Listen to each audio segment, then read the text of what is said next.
I gotta say, man, I didn't see this one coming. Not for 1 second did I see this coming. Audi Crooks made a decision. Let's talk about it.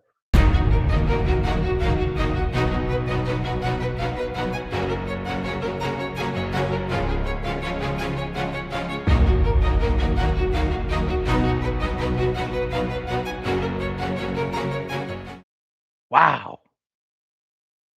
Welcome back, everyone, to another edition of Her Game, Her Way Women's Basketball, powered by Come On Now, the podcast. I'm your host, Rudy Rodriguez. Show. Hit the like button, subscribe to the channel, ring the bell, leave your comments. I appreciate it. Hype the video also. Yo, folks, Audi Crooks made a decision, and this is not one that I saw coming. I mean, she posted that stuff with Notre Dame, or she saved them, or what have you, and well, that is not what happened. Not one bit. Folks, this is not one that I saw. I'm serious. I'm serious, folks. This is not one that I saw. Did not expect to see this, folks. Not for one bit. Audi Crooks is committed. She has committed. She has made a commitment to Oklahoma State University. Folks, this was not something I saw on my bingo card. Iowa State star transfer center Audi Crooks has committed to Oklahoma State. Talia Goodman WBB reports. Crooks averaged 25.8 points, 7.7 rebounds this season. I'm floored. This is not what I expected, folks. I don't know that I never heard Oklahoma State's name mentioned. What this tells me is that they're going to build this team around Audi Crooks. And I think that might have been the issue that probably existed with Notre Dame, is that Audi Crooks was not going to be the focal point. Just keeping it completely honest. She wasn't going to be the focal point. She couldn't be the focal point because that's Hannah Hidalgo's team. Like we got to keep it real. That's Hannah Hidalgo's team. And yo, this one's wild, man. I'm serious. This one is wild to me. Didn't see this coming at all. When you go look at the different players who have actually left Oklahoma State, they've had some players leave. I want to pull them all up. But this one's shocking. And how does it impact college basketball's landscape? I don't know. I gotta take a look real fast before, because this just popped and I didn't expect this one to be popping. So Oklahoma State had 9 players transfer out. Nine players transfer out of Oklahoma State. We can go look at this list right here, courtesy of On3. So 9 players transferred out of this team. So you got some players that didn't matter. You know, like for example, you got this person, Favor Ona. She's a 6'5" sophomore. Tyler Hurd, a 5'11" sophomore. Neither one of them did anything last year. Praise Egg Harevba. I'm gonna be real. I didn't see Oklahoma State play last year at all, not once. She was a 6'3" junior. Faith Acker, a 6'2" junior, averaged 2.6 points per game. She's transferred to Stephen F. Austin. Macy Heward, 6'2" junior guard, 6.4 points. She's going to Washington. Lena Girardi, 5'11" guard, 7.8 points, going to Utah. Amari Whiting, 5'10" guard, 9.6 points, 5.9 rebounds, going to Iowa. Achal Akot, 12.4 points per game, 7.2 rebounds, going to North Carolina. Don't know why there's a dot next to her name, but I'll figure that out. Jaden Wooten, 5'6" guard, sophomore, 12.8 points per game, 5 assists to TCU. So you lost 9 players and you decide that you're going to go to Oklahoma State? Am I understanding this right? This is different. I'm just looking through. Okay, so they got here's one. Here's one of their commitments. I'm going through the I'm going through on three right here so I can show to you who's committed to Oklahoma State. So you got one here, Nene Njai, 6'1" junior, 14.8 points per game, 5.3 rebounds, 1.4 steals. All right, she's a guard, or 6'1", she's a big guard. So that's obviously an important pickup. Let's go look. We see anyone else here who's transferred to Oklahoma State. So many names, bro. This is one of them that left Oklahoma State. Who's going to Iowa. Bro. You kidding? Folks, like I'm digging. I'm digging. Oklahoma State. I don't know if y'all missed any or I missed any. Okay. Ellie Brueggemann. She averaged 14 points, 3 assists, 44% from 3. She was from Lindenwood. Look, man. Come on. Okay, Lindenwood. I've never even heard of that school. I'm not going to lie to you. And I've heard of basically every school. Lindenwood. Is this even a Division I school?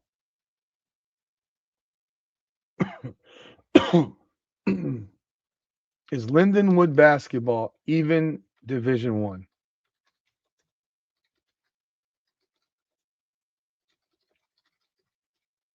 I? I'm honestly looking it up with y'all. I don't even know. I'm going to guess probably not. Because I have never heard of this school before. Or maybe I had. They were 25-8. Okay, this is not a D1 school. They've played some D1s, but they're not a D1 school. There's no way. Are they? Are they a mid-major? Wow. I think they might be a mid-major actually. Because they played Tennessee Tech, and that's where the mid-majors, one of the podcasters, Takara, went to school. She went to Tennessee Tech. Wow. Maybe Lindenwood. They were 25-8. Wait, hold on. They must be Division One. Okay, they must be Division One. But yeah, the Division One, Ohio Valley Conference. Okay, all right. So I'm gonna stand corrected. She went to Lindenwood's Division One school. I thought for a second that might be Division Two school. I'm gonna be serious. I had no idea. I'd never heard of that school before in my life, and I've heard of a bunch of the Ohio Valley schools. I've never heard of that one. So they got her. That's a good pickup. So they got a couple of 14-point per game scores from Rutgers and Lindenwood. But then where else are they going to fill this team up with? I'm wondering where they're getting the rest of their players. Like I'm just looking, I don't see commitments. So let's see if we can find commitments somewhere else. If I can find it somewhere else, because the question that is like, well, what are they going? How are they going to be good? Well, clearly they got 3 good players, okay, but they don't have anything returning.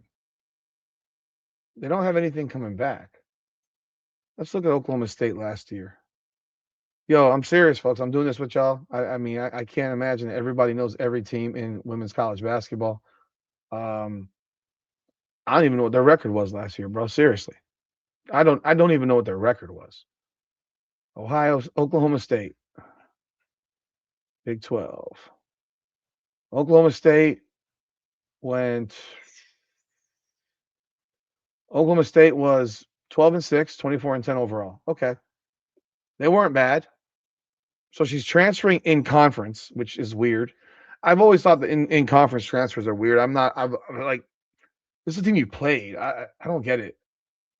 So you went from Iowa State to Oklahoma State, which is basically the same type of team. You, player-wise, they lost Micah Gray. Is she coming back? No, she's gone.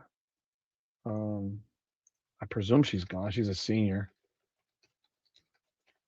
Oh, is she coming back to school? Has she got another year of eligibility? No. She was in the draft. Okay. No. So she was a draft prospect, so she's not back. That was their leading scorer, 5'8" guard. Their second leading scorer was Jaden Wooten, who transferred. Achal Akat transferred. Staley Hurd is their fourth leading scorer. She's a junior. Okay, so she should be back. She wasn't listed on the transfer list. Yeah, she wasn't listed on the transfer list. So she'll be back. She's a 5'11" guard. Is she a point guard? She averaged 2.4 assists. So she's looks more like a 2 guard. Haley Timmer, she averaged 11. Is she back? No, she was a senior. So she's probably gone too. Used to be easy to figure out who's not coming back to school or not. Seriously, man. Used to be easy. It's not as easy anymore. Yeah, no, she was in that 3-point contest during the Final Four, so she's gone. All right. Amari Whiting left. So they lost 5 of their top 6 scorers from this past year's team. Lena Girardi left too, I'm pretty sure. Yeah, she's on the list. So 6 of their top 7 scorers are gone. Faith Acker, she's on the list. Yeah, bro, you got nothing coming back. You got one player coming back. You got one player returning. Staley Hurd is the only one returning. And you're telling me that, I mean, you chose to go to Oklahoma State? I don't get it. I definitely do not get it. Let's take a look at Oklahoma State's recruiting, because this is wild. Oklahoma State women's basketball. Does having 4 transfers, 26, 14, 14, so that's 54. Then you add another 11 and a half, so it's 65. You're not winning games at 65 points. That's a chunk of offense. I get it, but you're not winning with that. I'm just keeping it real, guys.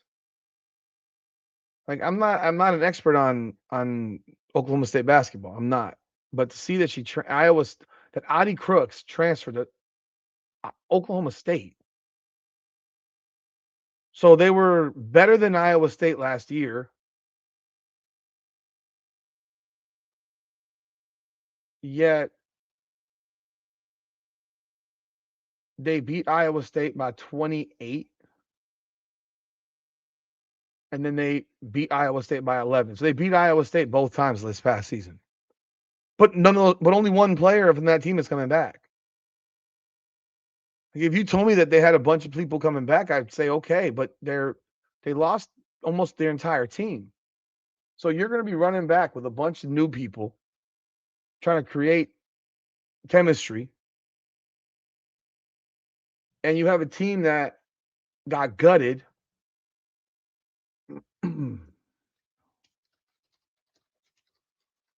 Wow. This one's different. Let me see here. Let me see if they got anybody. I don't see no one from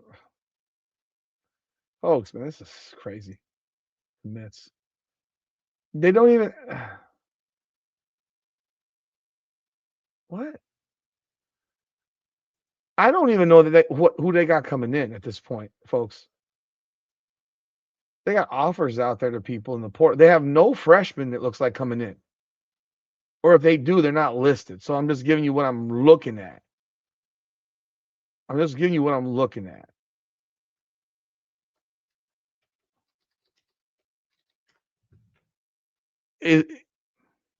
This shit doesn't make sense.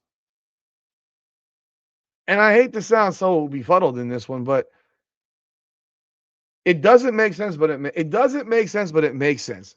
I said from the beginning that Audi Crooks had to be the focal point wherever she went. I thought Notre Dame was wild when I heard it. I was like, yo, could it happen? I mean, if it happened, I would have been shocked. But then she did the following of all that shit on following Notre Dame basketball. Here's the question: is she still following Notre Dame basketball? let's let's see. Is she still following Notre Dame basketball? I'm curious. She still is. Here's the funny thing. Let's see. Is she following Oklahoma State? She's not following Oklahoma State women's basketball. Is she? No. Oh my God. What? What? What is going on here? So you're I'm sorry, people. So she's not following Oklahoma State basketball, but she's still following Notre Dame basketball. And she committed to Oklahoma State. I need to know where this person found this crap out. Who told Talia, whatever her name is, that Audi Crooks committed to Oklahoma State? Reports. But who'd she get this report from? Who told her this? Look, a lot of insulting comments in this thing, so I'm not really going to read them other than, well, even the ones that are. The one question here: why leave if you're going to go basically to the same team? I agree with that. This is such a random team to transfer to. How very uninteresting. Someone says she's probably getting a bag. I would think. Oil money talks. Everyone's making a play on her weight. Not at this point, whatever. I don't. Let's stop doing that. We gotta stop that. She should have come to the SEC. No, she shouldn't have. Oh yeah, my bad. There's one more. Shit, I forgot. Oh yeah. Oops. I left her out. Where the hell is she? Okay. I made a mistake here. There's one that's not listed here. It's the girl from Florida. The girl from Florida is transferring to Oklahoma. There we go. There it is. All right, this is the one from Florida. So now we having a conversation. Now I'm not gonna bullshit you. Okay, the girl from Florida, Liv McGill, she committed to Oklahoma State. She averaged 22.5 and 6.3 assists, 6.1 rebounds in Florida last year. Now, there's lots of questions about Liv McGill's game. She needs the ball in her hand. So that's the question now. How does that work with Audi Crooks? How? How does that work with Audi Crooks? Because she needs the ball in her hand. This has been widely circulated. Again, not an expert on the Florida Gators, but everything I've heard from every single expert on this shit is that she needs the ball in her hands. So is she going to defer to Audi Crooks? Is Audi Crooks going to defer to her? So now that you're looking at this, they have a completely brand new team. You bring in 85 points of offense. You're bringing almost 80 points of offense just in transfers. 47, 14, 14, 28, 28 plus 47, 75. So you got 75 points in offense from transfers, 11 and a half points coming back. You still got to fill the rest of your roster. There's nobody else on the roster. All right. Are they a national championship contending team? Not to me. Not to me. I mean, even with Liv McGill on this team, that they're not a from everything. Let me go look at Liv McGill stats because I've heard some things and I want to be accurate before I say anything. She's a 5'9" guard. She's the point guard, which means she's a ball dominant player. She shot 43%. She's a terrible 3-point shooter, 26.4% from three. Terrible 3-point shooter for a guard. Played 2 years at Florida, averaged 16 and a half and 22 and a half. Out of Minneapolis. She, turnover wise, she averages over 5 turnovers a game in college. That's bad.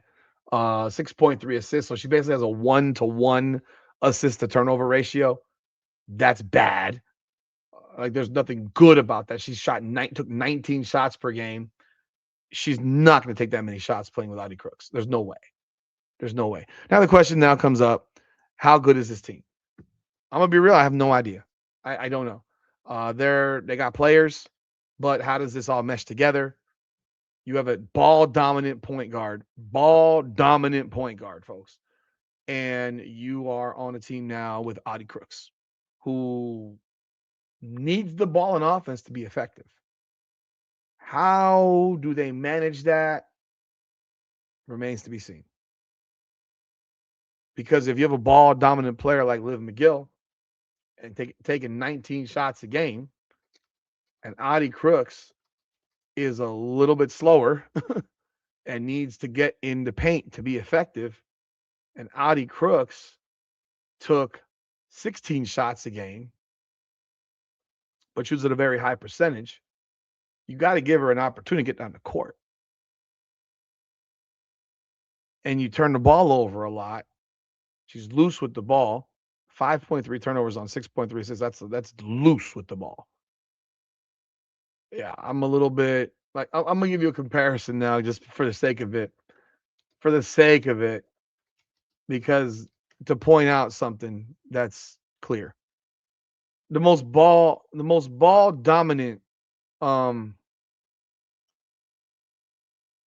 the most ball dominant player in women's college basketball, Caitlin Clark, did not average 5.3 turnovers in this season ever, ever, and she averaged almost 9 assists a game. So you're 6.3 assists on 5.3 turnovers. Well, Caitlin Clark was at 8.9 assists on 4.7 turnovers. And you know how much Caitlin Clark had the ball in her hand. You know how much of a daredevil she is. So even Caitlin Clark wasn't committing turnovers at that level. That's heavy. That's heavy, man. So, yo, Audi Crooks is going to Oklahoma State. Do I think they're a Final Four contender? No, not for a second. I think there's going to be this. I think you're going to have a lot of the same issues that you had for her at Iowa State. Your the 14s for those players that came over the averaging 14, it's going to drop. McGill might be the same. Crooks might be similar, but I'm not sold by this. I don't really get this decision. I don't get this decision at all. In fact, even with these players coming in, it doesn't make a lot of sense to me. But hey, what do y'all think? I mean, do you care? But what do you think? Leave your thoughts in the comments. Hit the like button and the subscribe button. Hit the hype button as well, and let me know what you think. I appreciate y'all. This is Her Game, Her Way Women's Basketball, powered by Coming Out of the Podcast. Come on now.